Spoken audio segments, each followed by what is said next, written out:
जरा सोचिए, एक ज्वालामुखी फटता है और अपने पीछे छोड़ जाता है सिर्फ बंजर काली चट्टान। देखकर तो यही लगता है कि यहां अब कभी कुछ नहीं उगेगा, है ना। खैर, कुदरत की प्लानिंग कुछ और ही होती है। आज हम कुदरत की इसी जबरदस्त वापसी की कहानी को समझने वाले हैं। कभी ये ख्याल आया है कि कुदरत में इतनी जबरदस्त ताकत कहां से आती है? वो कैसे सबसे मुश्किल हालात से भी उभर कर एक वीरान सी जगह को जिंदगी से भर देती है? ये कोई मैजिक नहीं है, बल्कि एक बहुत ही कह सकते हैं सोची समझी और कमाल की प्रक्रिया है। तो इस कमाल के बदलाव को समझने के लिए सबसे पहले हमें उस स्टेज को समझना होगा जहां ये सब होता है, यानी पारिस्थितिकी तंत्र, जो असल में जीवन का घर है। एक पारिस्थितिकी तंत्र को एक चहल पहल वाले शहर की तरह समझिए। यहां रहने वाली अलग अलग प्रजातियां, मतलब पेड़ पौधे, जानवर, सब इसके नागरिक हैं। और जिंदा रहने के लिए ये सब एक दूसरे पर और अपने आसपास के माहौल जैसे पानी, धूप और मिट्टी पर निर्भर करते हैं। और बस इसी स्टेज पर होता है कुदरत का वो धीरे धीरे होने वाला बदलाव। एक ऐसा प्रोसेस जो बंजर जमीन को एक फलते फूलते इकोसिस्टम में बदल देता है। इस प्रोसेस का नाम है पारिस्थितिक उत्तराधिकार। मतलब ये कोई अचानक से होने वाली चीज नहीं है। ये तो एक ऑर्डरली, धीरे धीरे होने वाला और ऐसा बदलाव है जिसका अंदाजा भी लगाया जा सकता है। ऐसा लगता है जैसे कुदरत एक तयशुदा प्लान पर काम कर रही हो। तो ये सफर शुरू होता है एकदम नंगी चट्टानों से और खत्म होता है एक घने जंगल पर। एक ऐसी कहानी है ये जिसे पूरा होने में हजारों साल लग सकते हैं। चलिए इस प्रोसेस को इसके 5 स्टेजेस में तोड़कर समझते हैं। इस पूरे मुश्किल से दिखने वाले प्रोसेस को हम 5 आसान, एक के बाद एक आने वाले स्टेजेस में बांट सकते हैं। समझिए, ये कुदरत का पूरा रीबिल्डिंग प्लान है।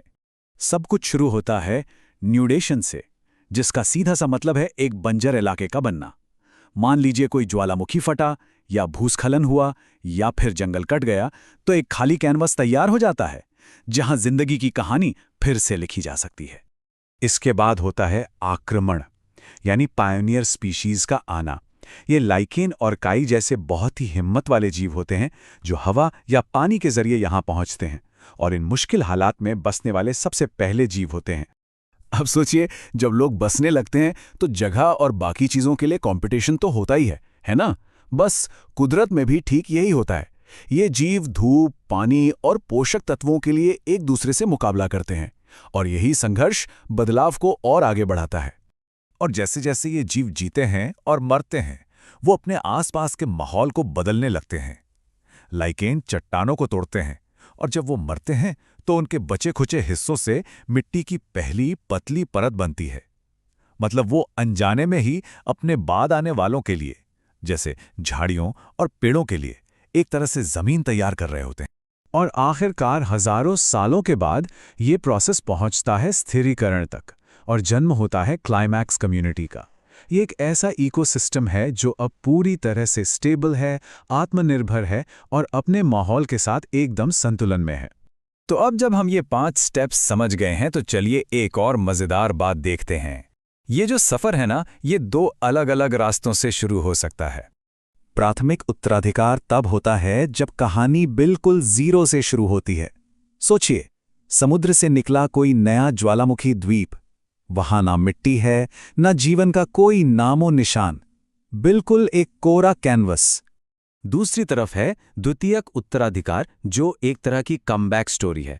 ये उन जगहों पर होता है जहां जिंदगी पहले थी, लेकिन मान लीजिए आग लगने से या खेती के लिए जमीन खाली छोड़ने से सब खत्म हो गया। लेकिन यहां सबसे जरूरी चीज मिट्टी पहले से ही मौजूद होती है, जो इस वापसी को बहुत तेज बना देती है। तो जैसा कि यहां साफ साफ दिख रहा है, प्राइमरी सक्सेशन में मिट्टी नहीं होती और ये बहुत ही धीमा प्रोसेस है। वहीं सेकेंडरी सक्सेशन में मिट्टी पहले से मौजूद है, इसलिए ये काफी तेजी से होता है। तो सवाल ये है कि इस लंबे और कमाल के सफर की आखिर मंजिल क्या है? इसे कहते हैं क्लाइमैक्स कम्युनिटी। चलिए जरा इसे और करीब से देखते हैं। तो क्लाइमैक्स कम्युनिटी इकोलॉजिकल सक्सेशन का समझिए फाइनल स्टॉप है।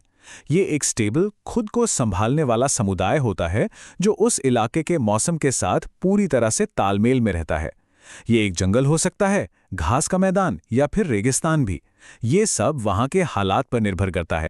एक पूरी तरह से तैयार क्लाइमैक्स कम्युनिटी को आप एक बढ़िया वेल ऑयल्ड मशीन की तरह समझ सकते हैं।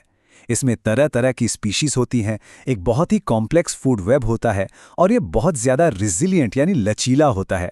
मतलब ये दशकों या सदियों तक बिना किसी बड़े बदलाव के एकदम स्थिर रह सकता है। ये देखिए, एक पूरी तरह से विकसित जंगल, सक्सेशन के पूरे प्रोसेस का एक जीता जागता उदाहरण।